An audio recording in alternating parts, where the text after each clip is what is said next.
আমি দুটো মোচা, ছোট ছোট মোচা দুটোকে ছাড়িয়ে কেটে হলুদ দিয়ে এরকম করে ভিজিয়ে নিয়েছি। আর আলুটা আগেই প্রেসার কুকারে সেদ্ধ দিয়ে মেখে রেখেছি, না হলে শক্ত হয়ে যাবে। এরপরের পদ্ধতিটা আমি আগে সেদ্ধ করে নিই, তারপরে বলবো যে আমি কি করছি।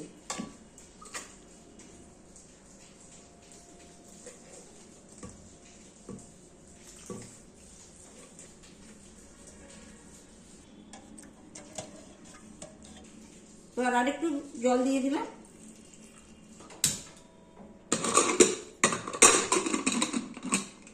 এবার প্রেসার কুকারটা আমি আটকে দিয়েছি, গ্যাসের মধ্যে এটা বসিয়ে দিলাম।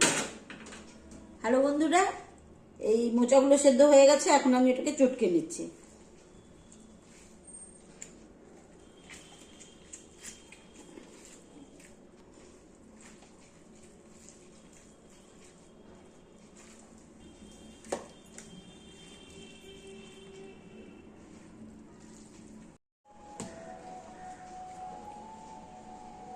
হালকা করে হলুদ, জিরের গুঁড়ো,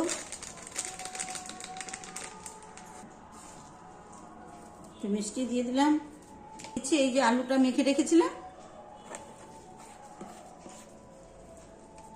বেসন,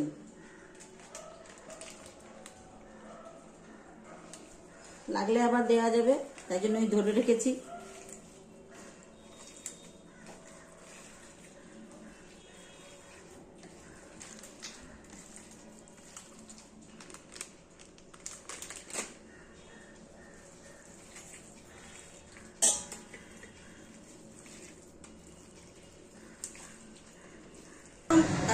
গরম হয়ে গেছে, এবার তেল দিয়ে দিচ্ছি। হ্যালো বন্ধুরা, মাখা হয়ে গেছে। এখন আমি এরকম করে করে শেপ দিয়ে মুইঠা বানাবো। এভাবেই শেপটা দিতে পারবেন। আজকাল তো নানা রকম শেপ দিয়েই মানুষে তৈরি করে।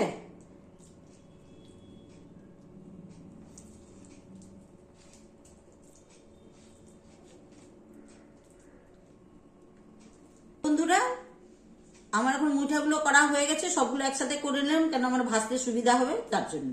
আমি এক এক করে ভেজে নেব। খুব বেশি আঁচ দিতে হবে না, নাহলে ভেতর থেকে সেদ্ধ হবে না, তো করাটা উচিত।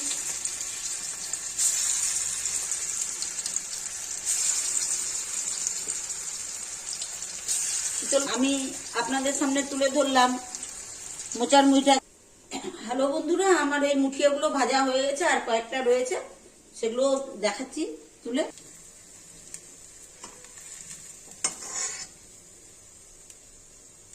এগুলো খুব একটু যত্ন করে ভাজতে লাগে, তো এগুলো খুব একটু যত্ন করে ভাজতে লাগে, না হলে পুড়ে যাবে। একটু সময় নিয়েই করতে হবে। এমনই জিনিস, রান্নাকে সময় না দিলে আর রান্না ভালো হয় না। শুকনো লঙ্কা, তেজপাতা আর জিরে, কেন এইগুলো মুঠিয়াগুলো ভাজতে অনেক তেল লেগেছে, ওই তেলটা তো আপনার ঝোলের মধ্যে ছেড়ে দিবে, এই জন্য বেশি তেল দিতে হবে না।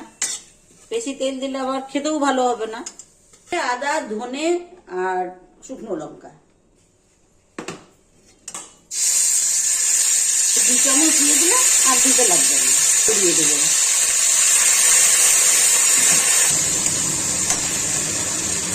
চামচ হলুদ, অল্প করে লবণ,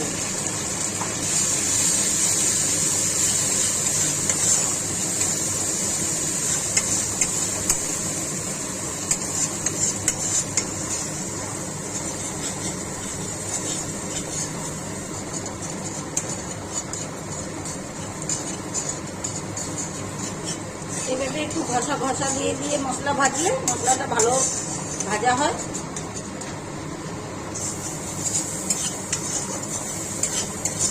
হয়ে গেছে। আমি যে কচলে জলটা রেখেছিলাম, এখন সেই জলটাই দিয়ে দেবো।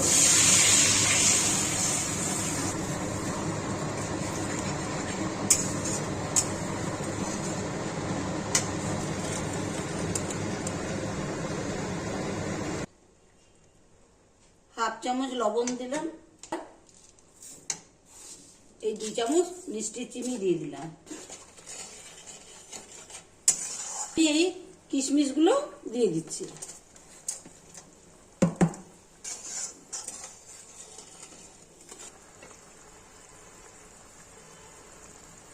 এগুলো ঝোলে ছেড়ে দিচ্ছি।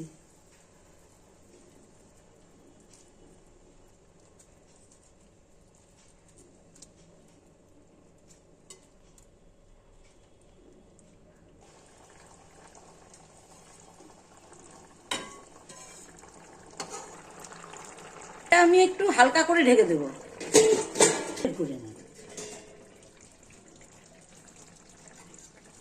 দেখেন বন্ধুরা কত সুন্দরভাবে রান্নাটা হয়েছে, দেখতেও সুন্দর হয়েছে।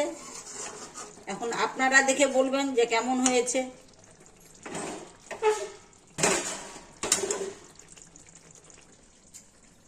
এটা হয়ে গেছে, এবার আমি নামিয়ে দিচ্ছি। এর মধ্যে ধনেপাতাগুলো ছড়িয়ে দিচ্ছি, তাহলে খেতে খুব দুর্দান্ত হবে।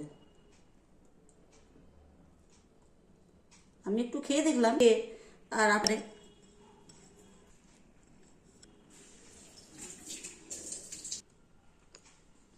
হ্যালো বন্ধুরা, আমার এই কোপ্তা তৈরি করা হয়ে গেছে। ওপর থেকে ধনেপাতাটা দিয়ে দিয়েছি। এটা মোচা কোপ্তা, তার জন্য আপনারা এইভাবে বানিয়ে খেয়ে দেখবেন একবার।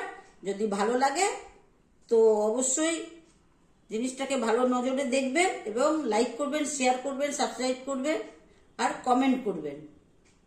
আর বলার কিছু নেই, এই পর্যন্তই শেষ। সম্পূর্ণ ভিডিওটাকে দেখবেন।